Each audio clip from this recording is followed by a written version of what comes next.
Good morning, everybody. It is a brisk morning and I'm loving it. So, consciousness. Let's talk consciousness. Let's talk awareness. Let's talk about how you can change your relationship to thoughts and know and live the greater version of yourself. That's what this channel is all about. The greatest version of yourself, or the greater version of yourself. What on earth does that even mean? Well, you can interpret it so many ways, but the way I interpret it is when you're freed from thoughts and believing that's who you are. When you're freed from being the roller coaster of emotions and labels, and then you can connect more deeply to this moment and to the truth of who you are. And then you can start to discover for yourself what that is. It's fascinating because it is a journey and there's so many different realizations along the way. So it really becomes such an individual path of what are you seeing, what are you believing to be real, and then what are you letting go of. Can you hear that bird?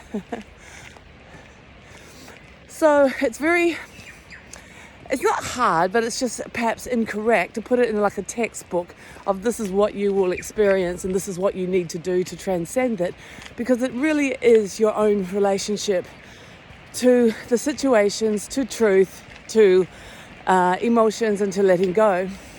The beautiful thing is, as you play with it, as you become more aware of what you are not, then you realize that these subtle voices are still running your life and dictating to you how you are and how you should be, and then you can even let go of that. And that's just super phenomenal, really, because most people don't realize that those voices are voices. They actually think it's them or their intuition or God guiding. And yet any voice in your mind, in you, that's saying, talking to you, is what I call a voice, or what we call thinking. And so, look what I'm going to just show you. I don't know if you can see it. Magic mushrooms. Well, I don't know if they're magic mushrooms, but they look pretty magical to me. It is amazing. It is beautiful. It is incredible to actually see these voices and realize you're not that, and that life is more than perhaps what you've been realizing, right?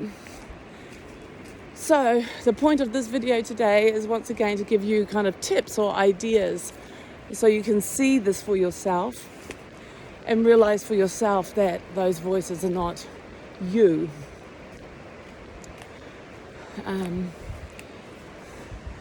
There is great freedom in just playing with the exercise of seeing what you are thinking about and then changing it, playing with changing it, not because it's right or wrong, but because you start to realize that all the voices in your head can be changed, which means if they can be changed, then you can actually control what you're thinking. If you can control what you're thinking, then you're not a victim to feeling bad or anxious or thinking suicidal thoughts, bad thoughts, negative thoughts, downward spiraling thoughts. You're not a victim to that. You can actually do something about it. And that's probably a lot of freedom for a lot of people, because you might not have known that in the past. And then suddenly here you are in this depression or in this negativity and thinking there's no way out, and there is a way out, right? So you start playing this game every day or every hour, is to just see what you're thinking about and change it. For example, I'm walking through this bush and I could go, damn, it's cold. Oh, how far is it? I can change that by just going, wow, look at these trees. I've never seen this before. What is it? It must be a redwood. Gosh, they're tall. The sun's coming up. That's why it's so cold. We're at sunrise. How glorious to have another day on planet Earth. You know, that kind of thing. You're actually shifting your awareness. On one hand, you're simply seeing the thoughts and realizing you can change the story. On the other hand, you can then invoke a praising story, a gratitude story, and then just to see things differently. But how are you by doing this? And that is the most important part of this game.